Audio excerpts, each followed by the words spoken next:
Hey you guys, welcome back to another Cobra's review. This time we review a game known as Tomb Raider 2013. Yeah, it's actually been a while since I did a review, but anyway, I only do these reviews only maybe a past few weeks or so, maybe. But it's because I just always go back and forth deciding what game or what type of game or so, and I just decided to do Tomb Raider because I actually just completed the game recently, so. Not the 100% it completely, but like beating the story and everything completely. I got in most of the collectibles though, so and I'm actually planning on doing that Let's Play someday on my channel. Plus, I always talk about this game all the time, so why not just do a full review on it, or my review or my opinions on the whole just that game. So that's why I'm doing this review for it. But anyway, first off, I like to say this game's awesome. And first plus, have not played any of the previous Tomb Raider games. Well, the only Tomb Raider game I actually played was this game, the new Tomb Raider, Tomb Raider 2013. And I'm planning on getting the Rise of Tomb Raider when it comes out for Xbox One and stuff, and I'm gonna play through that but I'm not gonna play through that after I beat the original Tomb Raider, as in Tomb Raider 2013. I mean, as the original, not as the original that came out like in the 90s or whatever, but I mean like the 2013 Tomb Raider. I'm gonna play that, then play Rise of the Tomb Raider, which is coming out sometime for that Xbox One sometime, but it's still be a while until I Let's Play, because I still have my Sly Cooper and my Halo Let's Plays and Pokemon XD and my Mario 8 Let's Play to finish, so it's gonna be a while. And I'm about to start Sly 3 also as well on my channel, which actually has the game for it recorded. I don't, well, at least the first episode of it recorded, which I don't have to, I just have to commentate over and everything. But anyway, enough with all that. Let's start with the review. Anyway, well, you're obviously a girl named Laura Croft, who, you know, that you actually, this is your first adventure, as because this is supposed to like an origin story sort of thing. And apparently you're on a boat with some friends and stuff, going on a venture to the Dragon's Triangle, not Bermuda Triangle, the Dragon's Triangle, which is completely different from the Bermuda Triangle, or however you say it, triangle, but it's a Dragon's Triangle. And anyway, you actually, then one night you kind of shipwrecked on the island where it is at, because you were trying to find the island of where to find like some spiritual queen lady thing or whatever, and you actually land on the island by accident because you shipwrecked and stuff like that. And apparently then and you learned that the island's not deserted, like, and with some other people on it, with, well, it is kind of deserted, but it's with bad guys, and they're like your enemies and stuff like that, along with like wolves and stuff. Can attack you at random points in the game and stuff, which they don't attack off. It's usually the bad guys that attack you with guns and everything, and you have to shoot them down, I guess, and try to survive and stuff. I will survive! I'm kidding. Every time I think of that, I think of that I Will Survive song. I don't know why, but it just does. But anyway, you and your friends crash and land on the island, and you actually get separated from all your friends and stuff like that. And then you learn about like those bad guys that are also on the island trying to, you know, to do this fire ritual or whatever. And you learn that they want to use your best friend named Sam in the fire ritual and try to sacrifice her for like to I guess revive some queen or whatever, or to gain some powers or whatever. I'm not exactly sure. It's kind of a strange story and everything. So, and it's doing what for my memory and of me playing it. And I actually seen part of a Let's Play recently of it. But I mean, actually, what's sad about this game that some of your friends actually dies. Like, you know, for example, Alex dies. One of your friends that you belong out named Alex comes along on a journey and dies and stuff. Because I guess he always keeps getting kidnapped by the bad guys or whatever all the time. But eventually he gets blown up with a ship, which may be the ship that you crash land. I don't know. I really didn't pay that much attention if it was the same boat that we went on or not. Could have been, but yeah. And actually, at one point there's a part where you have to, you know, call you actually get a signal so you can call like a rescue team, but then they crash land because the island's covered with like giant storms and stuff like that. So it's kind of like the Bermuda Triangle, like with all the missing ships and stuff. But Of course, it's a dragon's triangle, not the Bermuda or whatever you say it, triangle. But yeah.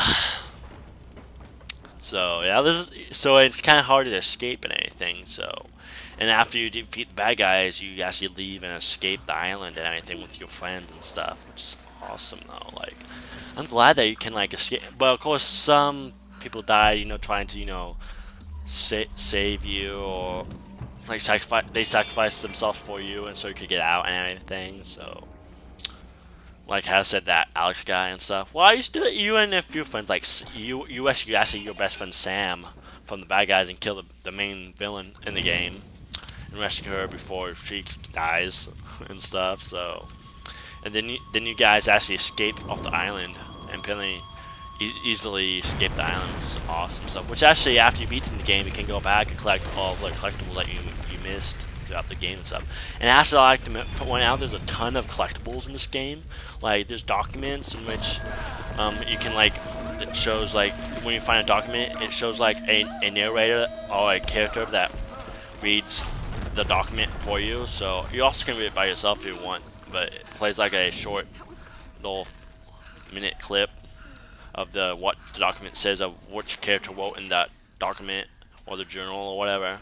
And it's pretty interesting. And it just shows like the opinions and stuff of like the different characters and everything. It's pretty awesome and stuff. Which actually I think, and also there's actually also there's other collectibles like GPS collectibles or whatever, just different collectibles and stuff. And there's salvage, which can upgrade, which you can get and can upgrade your weapons and stuff, like you can upgrade your guns and bow and arrow, which bow and arrow is awesome. Plus you can get like upgrades, like you can and find different parts so you can upgrade your bow and arrow or guns or whatever, or your like guns. Because you have like a bow and arrow, you have a pistol, you have a rifle, and stuff like that. And actually in the bow and arrow, you also have axe, by the way, which you can climb up walls and stuff, walky walls and stuff. Which actually in the bow and arrow, when you upgrade bow and arrows, you can pull stuff from the wall, like a wall, and can pull it and stuff. Or actually, there's the last upgrade for the bow and arrow, which you can shoot the bow and arrow at the wall climb, where you usually use your axe, but you can shoot at the wall climb, and you can like not glide, but go. I guess not jump bungee. I mean, what is it called? Man, I can't think of what. But can go on the wall and climb all the way up through there and stuff, which is awesome, to the wall climb, which also is a pretty awesome part, which actually some parts in the game you kind of need to get to use that. Same thing, like some of the parts that you get for the guns you have to use, or some of the guns you kind of have to use in the game to get to other parts. While there's some stuff in the game you can't get to until you collect some of the stuff, like to collect all the collectibles you had to beat in the game to get all the parts and stuff. So which is awesome. And salvage, you can buy skills, also as you can buy skills that help you hunt or stay alive and survive and everything. And also, I like to notice that Tomb Raider does have a multiplayer, but it's just like I never play. I just play it for the campaign and everything, and it's just a thing that they added to it and stuff. It's not really that fun of a game.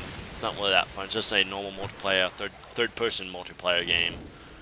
Just that you can just fight against people and stuff. Kind of like, it's like a third person shooter, pretty much. The multiplayer part not the campaign obviously, but the multiplayer part. Which you do shoot a lot in the campaign, but that's not really because some of it's shooter, but it's not really shooter though. It's more adventure survival type of game. But and also like to mention out there's optional tombs and stuff that you can go in, and which is actually the tomb part of the game, which most of this game's not actually exploring tombs, which is kind of strange when you think about it, because the old Tomb Raider games had more of exploring tombs. Why this game doesn't? Why is the Tomb Raider gonna have a ton more tombs? Why in this game is open world compared to like I think the older Tomb Raiders. I haven't played. Don't count me on this because I have not played the other Tomb Raiders. But I think the other Tomb Raiders are more of exploring tombs and not open world or anything, and more of just drop like mission type of game where you just do different missions and load and stuff like that. I think what type of game is similar to that.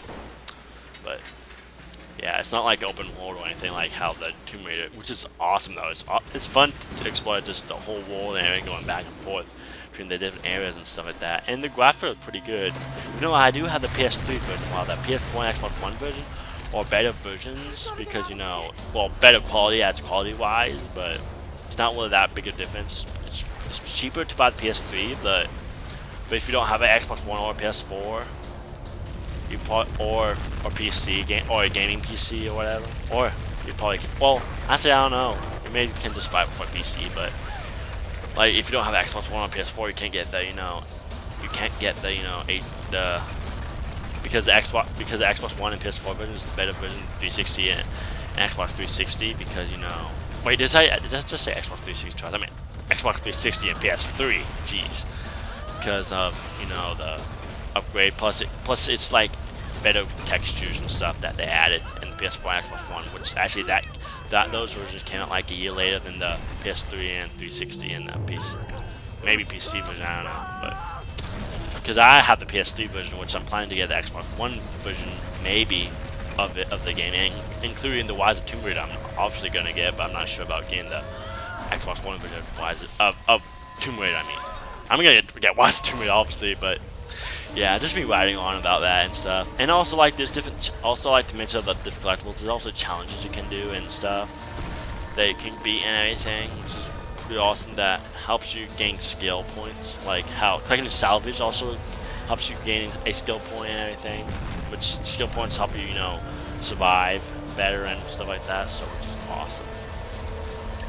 And like and the story is it's kind of difficult. It's not really that difficult to follow, but if you, I guess for me it was low because I only played through the game once so far. So, but I've seen parts of Let's Plays before I even played the game before. So, which is why I kind of decided to buy the game a while back. Which actually I bought it last December. I think last December or November or sometime, and I just beaten it. Like, I know it took me so long because I have like so many other games I'm playing right now as well. I don't just play one game at a time or anything, but yeah. What do I like about this game? Like I compared to this game to other games, this is like the most violent of the Tomb Raider series and stuff. So if you don't like violence, I recommend staying with the older Tomb Raider games. But if that doesn't bother you, can go on ahead and stuff. And if you're a big fan of Tomb Raider, I recommend this game to you. If you're a big fan of Tomb Raider, just try it out and see if you like it and stuff. Like, and if you don't like it, you don't have to play it, or you don't have to buy the new one, known as Rise of Tomb, which I'm gonna buy though. But yeah, so and probably let's play both of them. But anyway, why do I review this game of score of? Well, because I said it has pretty good story, good gameplay. I would rate this game a 8.5 out of 10. Yeah, not quite 9. It's not that good, but 8.5 is pretty good though. So yeah, that's a really good review in my book. 8.5, just very extensive game. I do recommend to anyone to play this game. Obviously, definitely, but is it a game to finish completely? No, there's just so many collectibles. But anyway, I rate this game, like I said, 8.5. So, yep, and that's pretty much the end of this review. And I guess see you guys next time. Green Cobra's out.